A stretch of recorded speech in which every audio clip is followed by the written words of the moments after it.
Hi and welcome back to Bolts to the Lights, and welcome to this preview film of Zambezi, the expedition game.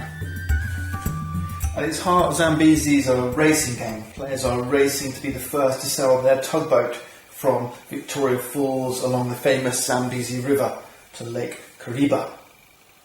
On the way, you'll be encountering obstacles like rocks and crocodiles that are making your expedition more hazardous. But it's not just a race game. You're on an expedition and you'll be aiming to score more points by completing documentary films, and there's even talk of a photojournalist mission as well.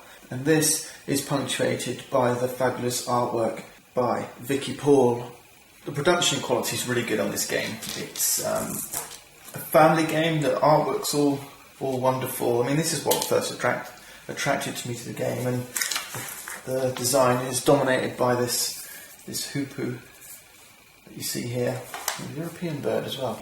And it's 2 to 8. We've got 8 tugboats, different colours to play, and player pawns and different resources that you can collect on the way. So as you're going down the Zambezi River, you can be collecting gold and silver and diamonds and extra fuel to power your tugboat.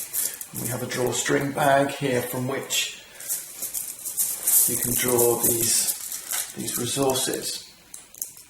Okay, so we're going to set up in the centre here is Meerkat Clearing, and you can see the title game and then the publisher's name, Burley Games. This one is by Peter Burley and his son Jonathan, who I had the pleasure of meeting at UK Games Expo and where I first saw this game.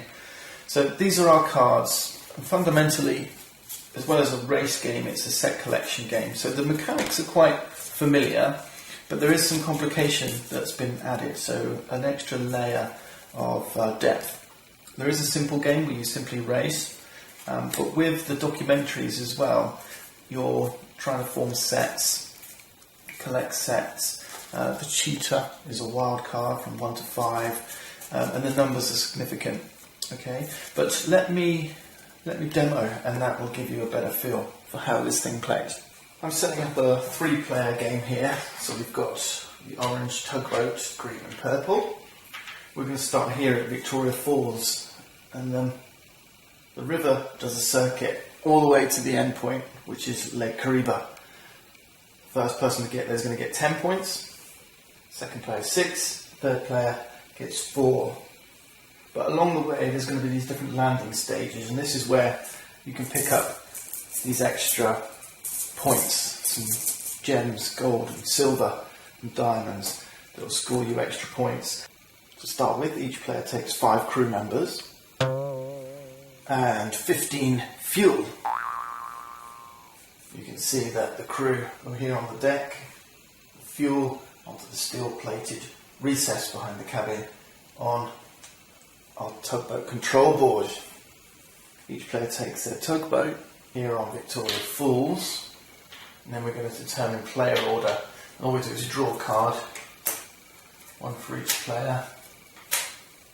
Whoever that's the highest number puts their tugboat at the front of the departure area. You'll notice that there's slots for 2 boats in each space, and one slightly forward of the others, just to show who arrived there first, and that kind of puts them in pole position. Then we have to populate these landing stages with our gems, and depending on the number of players, playing 3 players, it's 2 tokens for the odd numbered landing stages, 1 for each even. And all we do is just draw them from the bag. So number 1 is to fuel. And these landing stages are important because at the end of the game they're going to be worth points. So not only race to the end, but if you can stop at these landing stages and pick up these items, then you're going to get more points. So for example, silver is worth 2 points, the gold 3, and the diamond's worth 5 points. And likewise, the player with the longest documentary. So there is an incentive for taking your time and going a little bit steady. But you do have to look out for the crocs and the rocks. If you land on one of these spaces, then you're going to have to burn fuel to get away. Rocks, on the other hand, are hazardous, and you're going to lose a crew member if you crash into these rocks. Let's start a turn, and we'll see how this thing plays out. So we always start from the front of the order. So orange is going to go first, then green, then purple for this round. And the basic method is you draw a card. Okay, now if you want to draw additional cards, you can use 1 or 2 fuels. For every fuel you spend, you can grab an additional card. I'm going to spend 1 fuel, this goes back to the supply, and that allows me to grab 2. Okay, you always get 1 for free, and then 1 or 2. You can't get any more than that, right? So it's either 1, 2 or 3 cards by spending fuel, and then we'll take a look. You're kind of hoping for a pair if you can, because if you've got a pair of cards, you can play both of them, and with the numbers added together. As it stands, we can play either the 3 or the 6. So drawing more cards just increases your chances of getting pairs or getting higher numbers. And obviously the higher number is going to get you around the board further. If I played the hippo with a 3, then I would go 1, 2, 3. Okay? With the lion and the 6, I'd get 3 spaces more. 1, 2, 3. Okay? So 1, 2, 3, 4, 5, 6. Now here's the thing. If I'd have drawn a 5 or a 7, the numbers go from 1 to 7, then I might have hit one of these hazards. So I'm going to play the lion. I want to get a good head start. So the lion's discarded. And the 3, on the other hand, that stays face up in front of the player who played it. And when it comes to subsequent turns, green and purple, any other player could pick up and play the hippo if they wished. Okay? So this is where the strategy starts to come in. You've got to think about the card, not only the card that you're playing, but which card or cards you're going to leave for the other players to potentially use.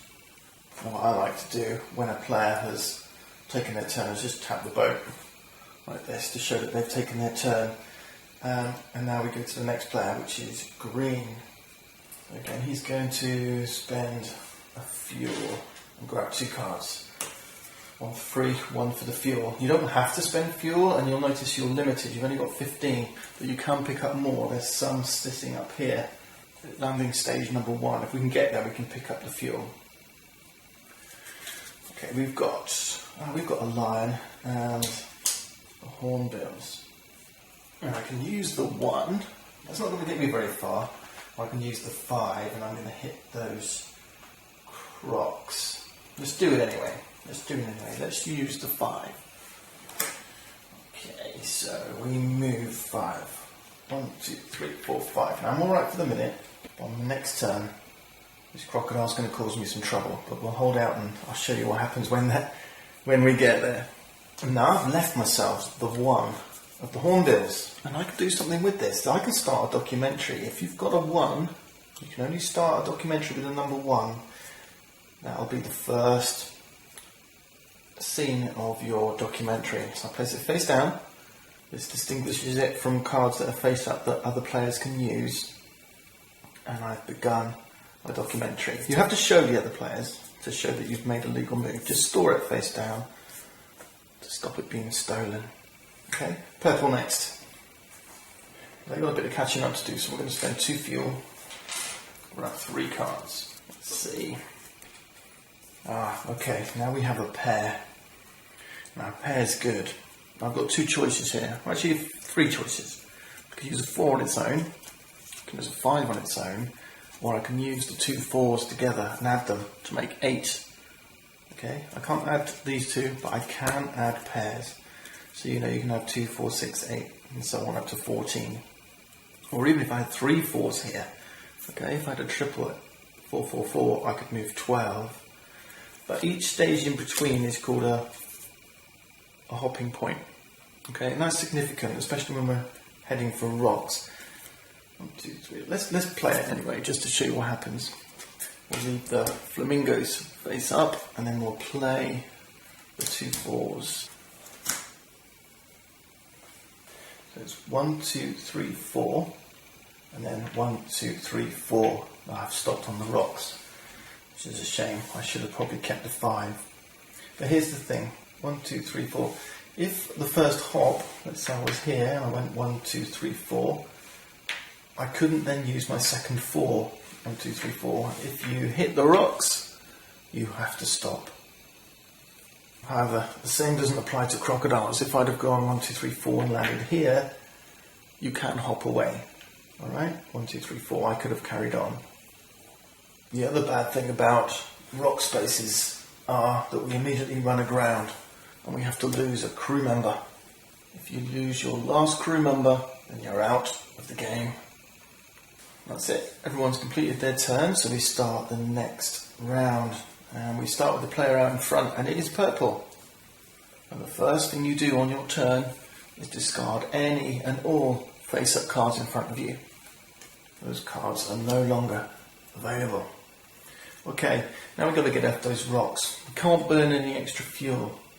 Unfortunately, once you're on the rocks, you're drawing a single card, and in order to move off the rocks you need an odd number. So I could go and take my single card and leave it to luck, whether I've got an odd or an even. Okay, and the numbers go from 1 to 7, so there's more chances of getting odd than not.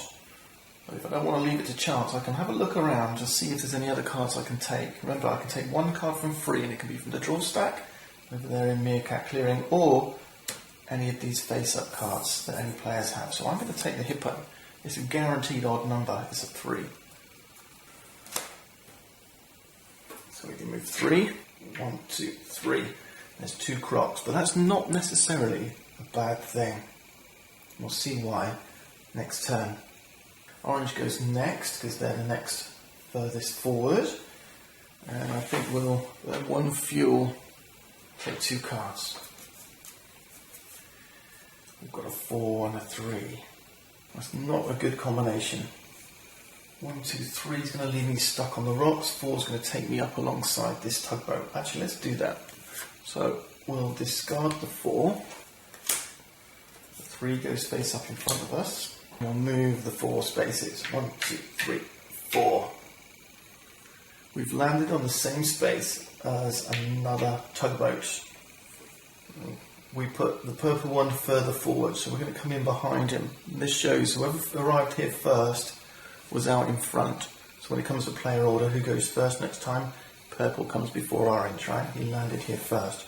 But not just that, if you land on the same space as another tugboat, there's a collision. And that means both tugboats lose a crew member overboard. And as it goes, orange and purple don't lose a crew member, so I'm going to put them back, and there's a reason for that.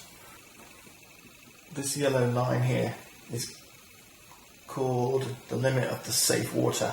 Anything backwards of this dotted yellow line is safe water. What that means is the river here is wide enough, safe enough for 2 tugboats to sit in the same spot without colliding. Green now. Let's see. I'm in a space with a crocodile. I don't have a choice of burning extra fuel. I can't optionally add 1 or 2 fuel to draw extra cards. Instead, because there's a crocodile, I have to burn fuel. And you have to burn 1 fuel for every crocodile. What this means is you're having to navigate these tricky waters to get away from these crocodiles. If I landed here, you see, then I'd have to spend 2 fuel to get away. And there can be benefits. Take these spaces down here where there's 3 here, there's 5 crocodiles here. Remember, you can only ever burn 1 or 2 fuels to take 1 or 2 extra cards from the draw deck. If you're landing here, remember you get your free 1, then you have to burn 3 fuel, and that means you get extra 3 cards.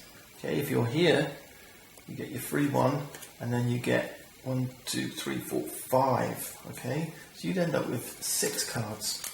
So there's a potential. It's the plus side of crocs. It actually gets you further downstream, because that's the only way you can burn extra fuel to get more cards. Okay, so it's just another little element that adds to the strategy of going to those crocs or not. So we have to burn 1 extra fuel. You can't put additional fuel with that, so it's 1 croc, 1 extra card. Alright, for green. And he's got a 4 and a 3. Not good. No bonuses there. 1, 2, 3. I'm going to use the 3. 1, 2, 3. keep the 4 face up in front of us. Alrighty. Oh, I forgot to spend the extra fuel. That's everyone taking their turn. Purple's still out in front, so they're going to go first this time. And they've got 2 crocs on their space, 2 extra fuel. Take the 2 fuel. You've got to keep an eye on your supplies.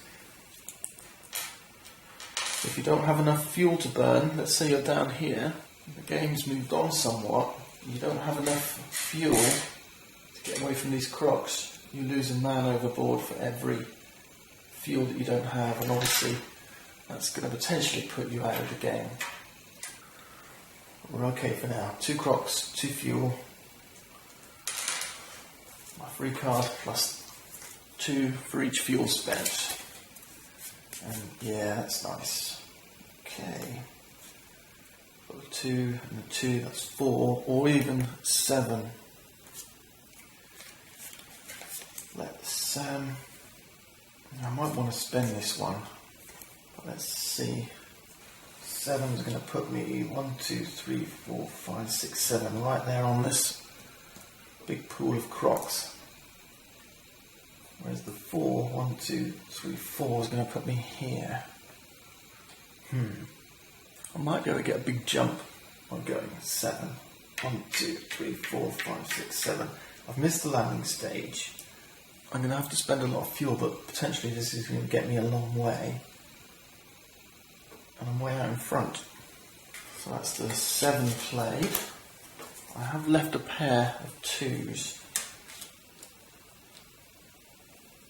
With orange, who's next in line to go next.